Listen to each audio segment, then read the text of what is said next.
दूसरा अध्याय मातृमंडल और आकाश लिंग का वर्णन। देवी बोली, हे देव, वीरेश्वर कैसे उत्पन्न हुए मैं यह जानना चाहती हूँ। हे देव, हे महेश्वर, आप कृपा पूर्वक यह बताएं। ईश्वर बोले, हे महादेवी, इस लोक में पूर्व काल में नियुक्ति नाम से प्रसिद्ध एक राजा था। उसकी भार्या अर्जा नाम से विख्यात थी। बहुत समय के बाद उसे एक पुत्र उत्पन्न हुआ। मूल नक्षत्र के दूसरे चरण में उसके उत्पन्न होने पर मंत्रियों ने राजा की पत्नी से कहा, हे देवी, यह बालक पाप नक्षत्र में उत्पन्न हुआ है, अतः अपने कल्याण की इच्छा वाले राजा को इस बालक का त्याग कर देना चाहिए। हे देवी, हित की कामना से मंत्रियों के द्वारा इस प्रकार कहे जाने पर दुखी होकर नीचे की ओर मुख की हुई उस रानी ने ध्यान करके महेश्वरी की शरण ली। तब उसने धात्री से यह कहा, तुम बालक को शीघ्र ग्रहण करो और स्वर्णिन के उत्तर भाग में इसे मातृकाओं को समर्पित कर दो तथा उनसे कहो कि मेरे इस पुत्र की रक्षा कीजिए। तदंतर धात्री ने रानी के समस्त वचन का पालन किया और उस बालक को मातृकाओं के पास रखने का उपक्रम किया। तब किसी समय काल पर्याय से मातृकाओं ने सोचा कि यह बालक हम लोगों के पुत्रत्व को प्राप्त हो चुका है, इसमें संदेह नहीं है। अब हम लोग उत्तम खेचरी चक्र को जाना आरंभ करें। इसके बाद हे देवी, ब्राह्मणी ने कहा कि इसे योगपीठ ले जाओ। योगपीठ के दर्शन से यह बालक राज्य प्राप्त करने में समर्थ होगा। तत्पश्चात सभी मातृकाओं ने उस बात का समर्थन किया। वह उसे विद्याधर लोक ले गईं और उसे योगपीठ का दर्शन कराया। इसके बाद मातृगणों ने उसे आश्वस्त किया और उस बालक से पूछा, हे पुत्र, हे बाल कुमार, अपना पूर्ववृत्तांत बताओ। हे पूर्ण चंद्र के समान आभा वाले, तुम किसके पुत्र हो और हम लोगों के घर कैसे आए? तब उनके ऐसा कहने पर उस बालक ने कुछ नहीं कहा। पंचमुद्रा बोली, यह बालक जिस भी तरह राज्य करने में समर्थ हो वैसा तुम करो। यह सुनकर वह सभी माताएं अभिमुख हुईं और बोली, ऐसा ही होगा। यह कहकर खेचरी समुदाय प्रसन्न हो गया। उन्होंने कहा, हे पुत्र, अब जाओ और सुखपूर्वक अपने राज्य का पालन करो। हे सुंदरी, तब प्रजा की कामना वाले बालक ने सभी माताओं से प्रार्थना की कि जब मैं पृथ्वी पर सभी लोगों का राजा बनूं, तब मेरी परम भक्ति से आप लोग अवतार ग्रहण करें। इस प्रकार उसके द्वारा प्रार्थित सभी लोक मातृ स्वरूपा मातृकाओं ने समयानुसार कृष्ण पक्ष में चतुर्दशी तिथि को अवतार लिया। पंचमुद्रा उस बालक को पुनः नगर में ले गईं। वहां आकर के वह यथा योग अर्धरात्रि में व्यवस्थित हो गईं। तब पंचमुद्रा तथा विमाताओं ने प्रसन्न होकर अवतार लिया। इसके बाद उस बालक ने विधि पूर्वक प्रतिष्ठा करके सभी माताओं की पूजा की और बालक की पूजा ग्रहण करके वह पुनः आकाश में चली गईं। मातृगणों का समूह मंडल आज भी आकाश में देखा जाता है। पुण्य कर्म वाला व्यक्ति उत्तराभिमुखी स्थित उस मंडल को देख सकता है। मातृकाओं के समीप आकाश में जो यह देखा जाता है उसे आकाश लिंग कहा गया है। इसी को स्वर्णिन कहा जाता है। जैसे यह आकाश में वैसे ही पृथ्वी पर दिखाई पड़ता है, इस प्रकार यह सर्वत्र दिखाई देता है। इस तरह उस संपूर्ण मातृ मंडल को आकाश में देखकर मनुष्य मातृ गणों के प्रभाव से सिद्धि का भागी हो जाता है। हे देवेशी, उसी समय से वह देवी इस क्षेत्र में विराजमान हो गई। वह विपत्ति के भय से आई, अतः विद्वान लोग उन्हें विकटा कहते हैं। हे यशस्विनी, वह बालक मेरी कृपा से वीरत्व से युक्त हो गया और मैं भी बालक के साथ इस स्थान पर सुखपूर्वक रहने लगा। इस प्रकार श्रीलिंग महापुराण के गुहायतन वर्णन नामक दूसरा अध्याय पूर्ण हुआ। तीसरा अध्याय सगरेश्वर, भद्रेश्वर, शूलेश्वर, नारदेश्वर, वर्णेश्वर तथा कोटीश्वर आदि लिंगों का वर्णन। ईश्वर बोले, हे सुंदरी, हे देवी, उस पीठ के वायव्य पश्चिम उत्तर दिशा भाग में उस स्थान पर पूर्व काल में सगर के द्वारा 4 मुख वाला लिंग स्थापित किया गया है। वह लिंग समस्त पापों का नाश करने वाला है। उसी के उत्तर पूर्व में परम महात्मा कपि वाली के द्वारा वालीश्वर नामक शुभ लिंग स्थापित किया गया है। हे देवी, उसका दर्शन करके मनुष्य तिर्यक पशु पक्षी योनि नहीं प्राप्त करता है। उसके उत्तर दिशा भाग में महात्मा सुग्रीव के द्वारा शुभ लिंग स्थापित किया गया है। हे भद्रे, वह सभी पापों का नाश करने वाला है और यहीं पर हनुमान जी ने भी उत्तम लिंग की स्थापना की है। हे सुश्रोणी, हे परमेश्वरी, वहीं पर सग्रेश्वर के पश्चिम में दोनों अश्विनी कुमारों ने भक्ति पूर्वक मेरे लिंग की स्थापना की है। उसी के उत्तर भाग में भद्रडोह लिंग बताया गया है। गायों के दुग्ध से निर्मित वह लिंग सभी पापों का नाश करने वाला है। उसमें स्नान किया हुआ मनुष्य 1000 कपिला गायों के दान का जो फल होता है उस फल को प्राप्त करता है, इसमें संदेह नहीं है। पूर्व भाद्रपद से युक्त पूर्णिमा जब हो उस समय का पुण्यतम काल अश्वमेघ यज्ञ का फल देने वाला होता है। उस हृदय सरोवर के पश्चिम तट पर भद्रेश्वर लिंग स्थित है। हे भद्रे, उसका दर्शन करके मनुष्य निश्चित रूप से गौलोक प्राप्त करता है। हे यशस्विनी, भद्रेश्वर के नैतन्य दिशा भाग में उपशांति शिव नामक लिंग बताया गया है। हे वरवर्णिने, उपशांत देव के उत्तर में सभी देवताओं द्वारा नमस्कृत पश्चिम की ओर मुख वाला चक्रेश्वर लिंग कहा गया है। हे देवी, उसी के आगे एक सरोवर है। उस सरोवर में स्नान करके तथा भक्ति युक्त मन से महेश्वर की पूजा करके मनुष्य शिवलोक प्राप्त करता है। उसके पश्चिम दिशा भाग में शूलेश्वर लिंग विराजमान है। पूर्व काल में वहाँ शूल यंत्र स्थापित किया गया है। हे वरवर्णिने, वहाँ देव के समक्ष स्नान के लिए हृदय उत्पन्न हुआ है। उस हृदय में स्नान करके तथा भगवान शूलेश्वर का दर्शन कर मनुष्य संसार सागर का त्याग करके रुद्र लोक प्राप्त करता है। शूलेश्वर के पूर्व में दूसरा शुभ आयतन तीर्थ स्थित है। देवर्षि नारद ने वहाँ घोर तपस्या की थी। कुंड के सामने मेरा एक शुभ लिंग स्थापित किया गया है। उस कुंड में स्नान करके नारदेश्वर का दर्शन करके मनुष्य जो घोर संसार माया है उसे पार कर लेता है, इसमें संदेह नहीं है। हे सुबह, नारदेश्वर के पूर्व में तथा कुंड के सामने ही धर्मेश्वर नामक मेरा शुभ लिंग स्थापित किया गया है। हे सुंदरी, उन देव के वायव्य पश्चिम उत्तर दिशा भाग में विनायक बताए गए हैं। वहाँ पर पवित्र जल वाला एक कुंड है। उस कुंड में स्नान करके तथा विनायक का दर्शन कर मनुष्य सभी पापों से मुक्त होकर इस क्षेत्र में चिरकाल तक वास करता है। हे यशस्विनी, विनायक के समीप में उत्तर दिशा में वहाँ पर अति प्रसिद्ध हृद है और उस कुंड के दक्षिण में अमरक नाम से विख्यात मुख लिंग स्थित है। उस कुंड में स्नान करके और उस उत्तम अमरकेश्वर लिंग का दर्शन करके मनुष्य के द्वारा इस क्षेत्र में अज्ञान पूर्वक जो भी पाप किया गया रहता है वह सब नष्ट हो जाता है। हे यशस्विनी, उसके उत्तर दिशा में वहीं पर समीप में ही वर्णा के पवित्र तट पर एक लिंग स्थित है। वर्णेश्वर नाम से विख्यात वह लिंग पश्चिमाभिमुख स्थित है। हे यशस्विनी, अश्वपाद नामक सिद्ध पाशुपत उसमें इसी शरीर से शाश्वत सिद्धि को प्राप्त हुए हैं। हे यशस्विनी, वहाँ पर उस लिंग में सदा मेरा भी सानिध्य रहता है। हे सुश्रोणी, उसके दर्शन से गंधर्व तत्व की प्राप्ति होती है। हे देवी, उसके पश्चिम दिशा भाग में शैलेश्वर नामक शुभ लिंग है। उसका दर्शन करके मनुष्य पूर्वोक्त समस्त फल प्राप्त करता है।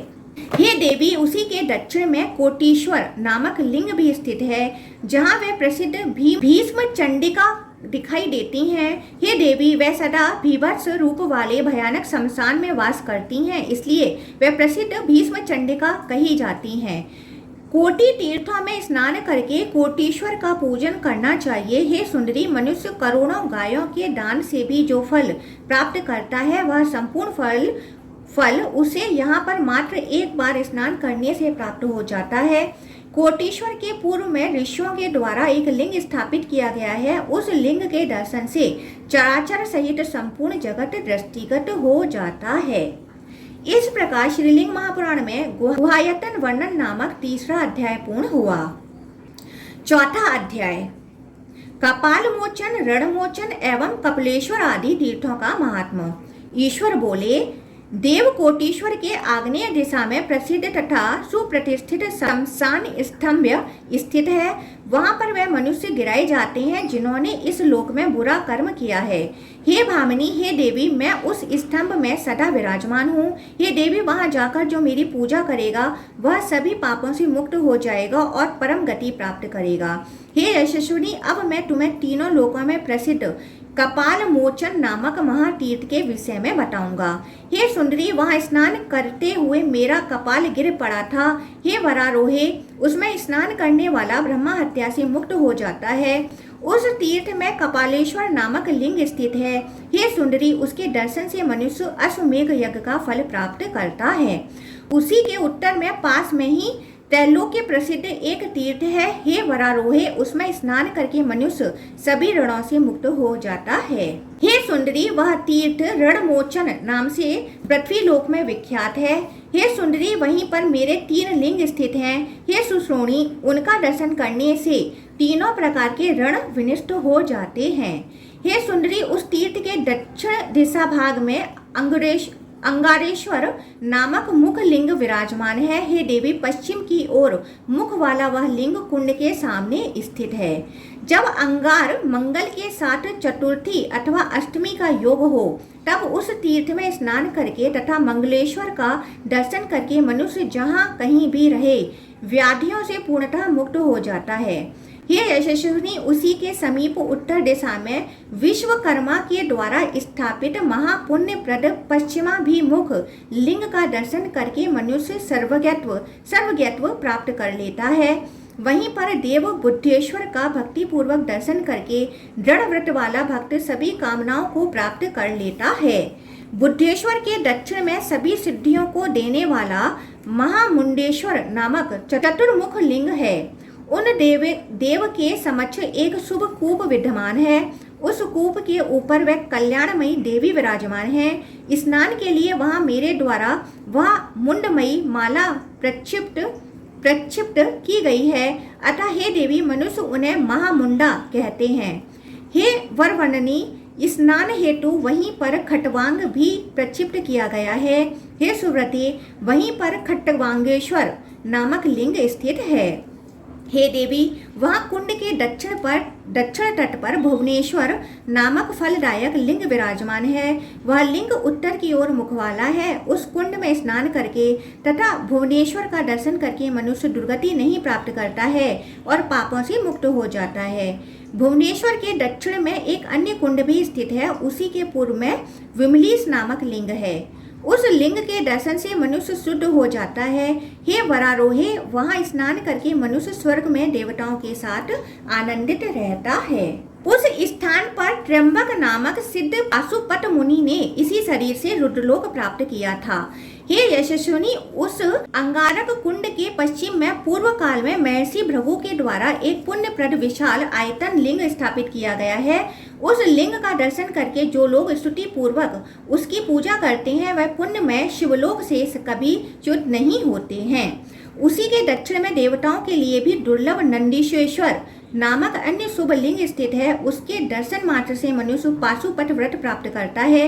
वहाँ पर सिद्ध महात्मा तथा महातपस्वी ऋषि कपिल ने गुहा में रहकर जितेंद्रिय होकर शिवजी की त्रिकाल पूजा की थी।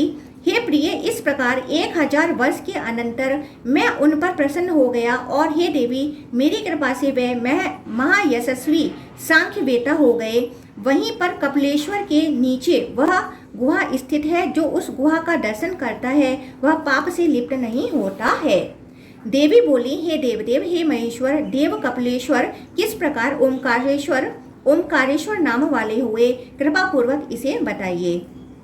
ईश्वर बोले, हे प्रिय, हे सुरेश्वरी, वाराणसी में मेरे 3 गुहा लिंग हैं जिनमें मेरा सदा सानिध्य रहता है। हे सुंदरी, इस प्रकार क्रम से ब्रह्मा विष्णु महेश्वर रूप 3 मात्राएं नंदीश्वर की कही गई हैं। पंचायतन में विराजमान विष्णु आकार में स्थित हैं और हे प्रिय, ब्रह्मा का रूप उकार उनके दक्षिण में है। मैं नंदीश्वर नाम से उत्तर में स्थित हूँ। हे देवी, हे सुरेश्वरी, वहीं ओमकार मेरा रूप है। मनुष्यों के कल्याण के लिए मैं उस स्थान पर विराजमान हूँ। हे प्रिय, मैं मत्स्योदरी के उत्तर तट पर उत्तर दिशा में नंदीश्वर नाम से स्थित हूँ। नंदीश परम ब्रह्मा है, नंदीश परम गति है, नंदीश परम पद है और वे दुख रूप सागर से मुक्ति दिलाने वाले हैं। हे कांते, यह रहस्य सर्वथा अप्रकाश्य है। मैंने तुम्हारे स्नेह के कारण इसे बताया है। मेरी भक्ति से रहित व्यक्ति से इसे गुप्त रखना चाहिए। हे देवी, 17वें युग में संपूर्ण पृथ्वी को एक करके जलाप्लावित करके तथा संहार रूप तप करके मैं इस स्थान पर आ गया और ओमकार रूप धारण कर 3 रूपों में स्थित हो गया हूँ।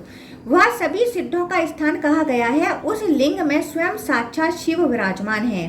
पूर्व की ओर मुख वाला वह ओमकारेश्वर नामक लिंग सिद्धों के द्वारा पूजित है तथा देवताओं के लिए भी दुर्लभ है।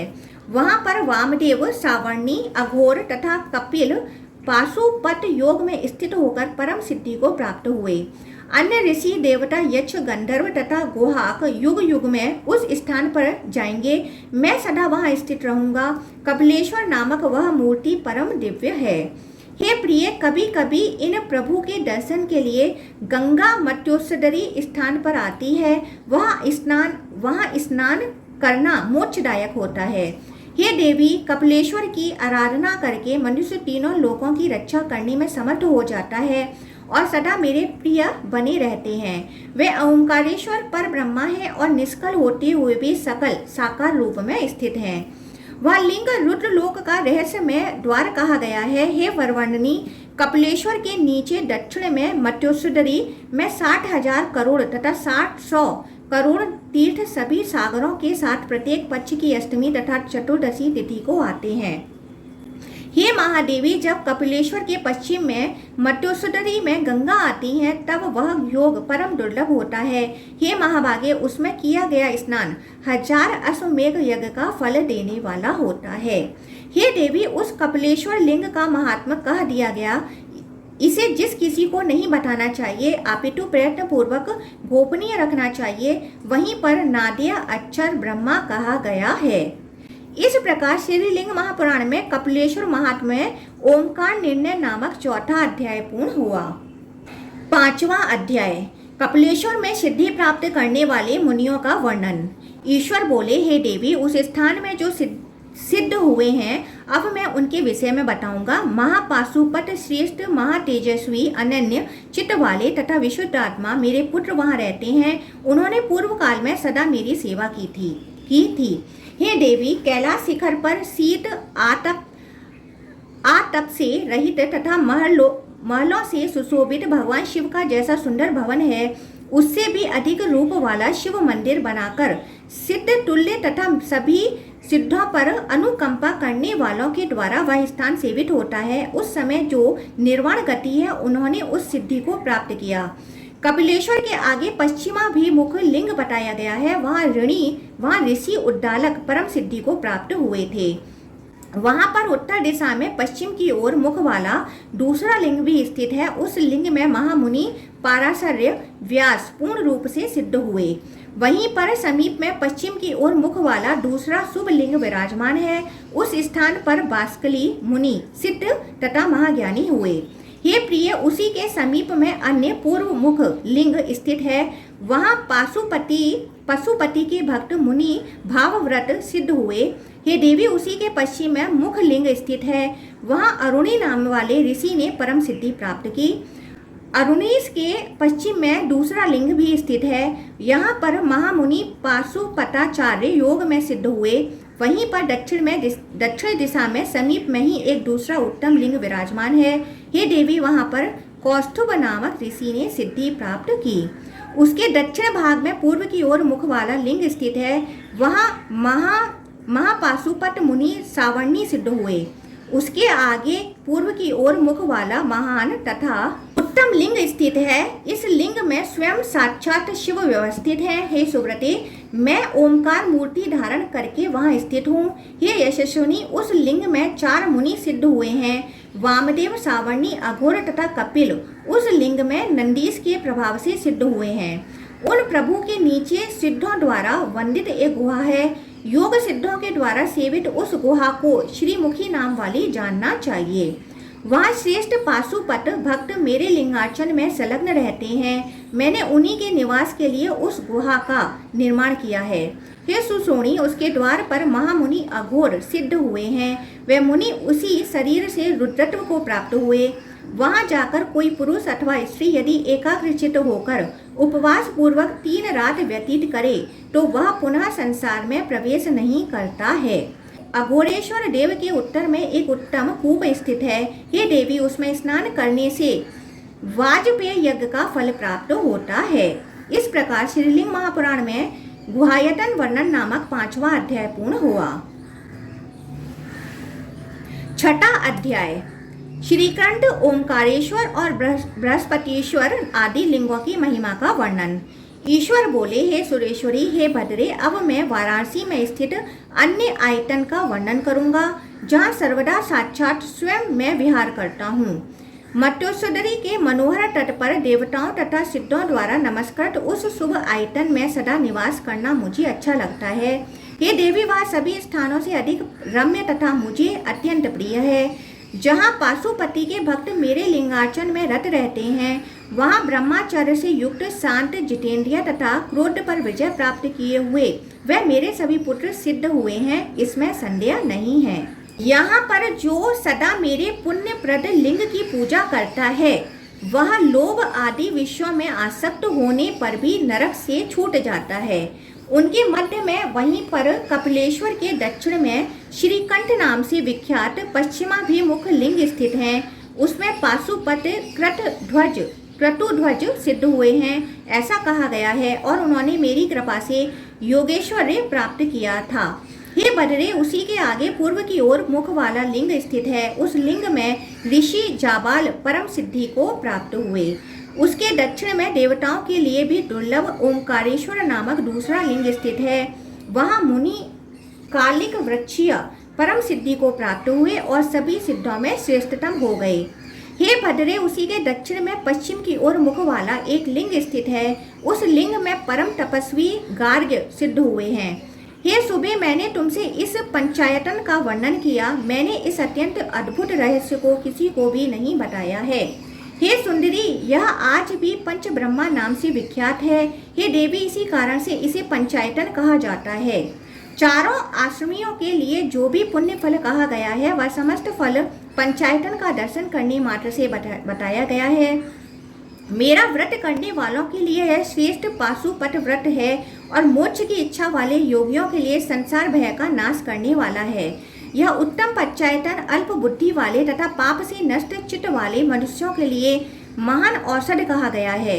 अतः पंचायतन के दर्शन का सदा प्रयत्न करना चाहिए। हे सुंदरी, पंचायतन के समीप में एक कूप स्थित है। उस कूप में मार्जन स्नान करके मनुष्य शिव दीक्षा का फल प्राप्त करता है। उसके दक्षिण दिशा भाग में रुद्रवास कहा गया है। वहां पर रुद्र के उत्तर भाग में तथा पंचायतन के दक्षिण में महापापों का नाश करने वाला एक विशाल कुंड बताया गया है। उस कुंड में स्नान करके मनुष्य अभीष्ट फल प्राप्त करता है। जब चतुर्दशी तिथि में आर्द्रा नक्षत्र से संयुक्त योग हो, तब पुण्यतम काल होता है। उस समय उस कुंड में स्नान करने से महान फल होता है। हे भामिनी, हे देवी, उस तीर्थ में स्नान करके तथा रुद्र का दर्शन करके जहाँ कहीं भी मनुष्य मरता है, तत्काल रुद्र लोक हो जाता है। हे महेश्वरी, मैं उस लिंग में पूर्व की ओर मुख किए हुए स्थित हूँ। हे भद्रे, करोड़ों रुद्रों का जप करने से जो फल होता है, वह फल उस लिंग के दर्शन से प्राप्त हो जाता है। हे सुसोणी, रुद्र के समीप में समस्त वांछित फल प्रदान करने वाले अनेक लिंग ऋषियों के द्वारा स्थापित किए गए हैं। रुद्र के नैतन्य दिशा में महालय बताया गया है। हे सुंदरी, उसके दर्शन से महाभाग्य का पद प्राप्त होता है। उस शुभ तथा रम्य स्थान पर स्वयं पार्वती जी तो विराजमान है। हे देवी, उसी के आगे निर्मल कूप स्थित है। जो दिव्य तथा मानुष पितर हैं, वे वहाँ रहते हैं। हे भामिनी, हे देवी, मेरे लोक की इच्छा रखने वाले को चाहिए कि उस कूप में स्नान करके जल लेकर वहाँ पिंडदान करे। हे सुभानने, अन्न आदि से तथा उस जल से श्राद्ध करना चाहिए और वहीं पर कूप में पिंड को छोड़ देना चाहिए। जो उस रुद्र महालय तीर्थ में इस प्रकार से श्राद्ध करता है, वह अपनी 21 पीढ़ियों सहित रुद्र लोक को जाता है। वहाँ पर पश्चिमी की ओर मुख वाली वैतरणी नामक दीर्घ का बावली है। हे वरारोहे, उसमें स्नान करके मनुष्य को नरक नहीं देखना पड़ता है। हे सुबह, हे यशस्विनी, जो वहाँ पर खंड स्फुटित संस्कार करता है, उसे सदा के लिए अच्छा रुद्र लोक प्राप्त होता है। महालय के उत्तर में अति महान लिंग विद्यमान है, जो मंगल की कामना वाले सभी महाभाग्यशाली देवताओं के द्वारा स्थापित किए गए हैं। हे भामिनी, वहाँ रुद्र कुंड के पश्चिम दिशा भाग में एक शुभ्र लिंग स्थित है। सभी दुखों का नाश करने वाला बृहस्पतिश्वर नामक वह लिंग देवताओं के आचार्य बृहस्पति के द्वारा स्थापित किया गया है। कूप के दक्षिण तट पर पितरों के द्वारा एक लिंग स्थापित किया गया है, उसके पूजन मात्र से पितर तृप्त हो जाते हैं। इस प्रकार श्रीलिंग महापुराण में गुहायतन वर्णन नामक छठा अध्याय पूर्ण हुआ।